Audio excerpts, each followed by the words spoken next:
Bonjour et bienvenue dans ce tutoriel qui va vous expliquer comment déposer un dossier de garantie délégué sur le portail de la CIAJ. Pour cela, rendez-vous sur le site du portail de la CIAJ qui est garantiepro.ciaj.com. Il va alors falloir vous connecter ou créer un compte si ce n'est pas déjà fait. Je vous renvoie sur la vidéo en description qui s'appelle Créer un compte utilisateur sur le portail de la CIAJ si vous ne savez pas comment faire. Donc voilà, je me suis connecté avec mon compte et je vais d'abord vous expliquer en quoi consiste la garantie déléguée. Donc si votre banque a signé une convention de délégation avec la CIAJ, vous avez la possibilité de bénéficier d'une délégation de garantie pour les crédits destinés à des entreprises qui ont plus de 3 ans et qui présentent une situation financière saine. Cela veut dire notamment que le résultat du dernier exercice est supérieur ou égal à 0 €. Pour vérifier l'éligibilité de votre crédit à la garantie déléguée, vous n'avez qu'à effectuer un test d'éligibilité sur le portail de la CIAJ. Cette garantie est possible pour les crédits qui ont un montant inférieur ou égal à 200 000 €. Disposer d'une délégation de signature signifie que vous n'avez aucun document relatif au projet à envoyer à la CIAJ. Vous avez simplement à déclarer les caractéristiques de l'opération sur le portail de la CIAJ. Une fois l'opération enregistrée par nos équipes back-office, nous vous indiquerons sous 48 heures que l'opération a bien été enregistrée. Vous n'aurez plus qu'à effectuer le virement correspondant à la participation financière à verser à la CIAJ pour que la garantie soit effective. Pour notre exemple, nous allons prendre le cas d'une société de taxi pour laquelle le client souhaite renouveler son véhicule. Donc voilà, j'ai rempli tout le formulaire, j'ai bien dit que c'était une entreprise individuelle de taxi qui demande un montant de 70 000 € pour une durée de 84 mois. J'ai mis que l'entreprise était immatriculée, j'ai rempli le chiffre d'affaires, le total du dernier bilan. On peut ensuite cliquer sur Tester mon éligibilité en bas. Et maintenant, il faut répondre à toutes ces questions honnêtement.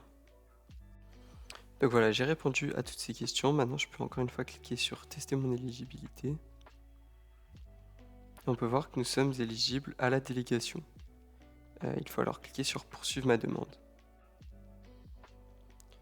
Il va maintenant falloir nous donner quelques informations sur votre crédit en commençant par le nom de l'agence à rentrer juste ici. Donc voilà, j'ai rempli le nom de l'agence. Maintenant, comme il s'agit d'une entreprise déjà immatriculée, vous devez renseigner le numéro de sirène. Donc ici pour l'exemple, on va rentrer celui-là. Le remplissage de ce champ permet de récupérer automatiquement la raison sociale qui se rend juste ici. S'agissant d'une entreprise individuelle, il n'y a pas de notion de capital social, on laisse donc ici à 0. On arrive ensuite à la compilation des interrogations Banque de France. Donc les interrogations doivent avoir moins de 2 mois. Vous devez conserver les justificatifs des interrogations. Ils pourront être réclamés par la direction des opérations de la CIAJ en cas de mise en jeu de la garantie par la banque. Voilà, j'ai rentré les interrogations Banque de France. Donc le statut doit évidemment être sain. Et comme vous pouvez le voir, les justificatifs datent bien d'il y a moins de 2 mois. La partie siège social est complétée automatiquement suite à la saisie du numéro de sirène.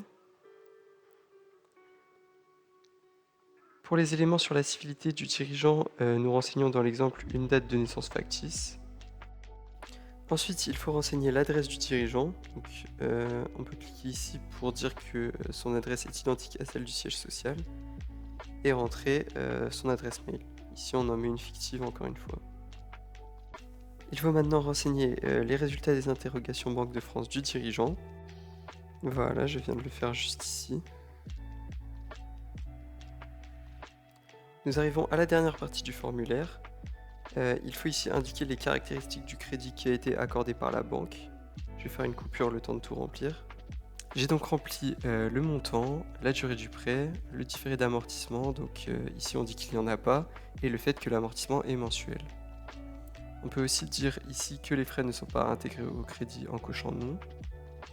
Il faut alors finalement rentrer le taux du prêt, la date de mise en place du prêt, la date de la première échéance et la date de la dernière échéance. Nous pouvons ensuite déposer le dossier en cliquant sur Déposer mon dossier, puis Valider. Voilà, vous avez déposé votre dossier. Vous pouvez retrouver l'état de votre demande dans l'onglet Demande en cours à gauche. Si votre demande n'est pas terminée et a été sauvegardée, vous pouvez la poursuivre en cliquant sur l'œil juste ici. Merci d'avoir regardé cette vidéo.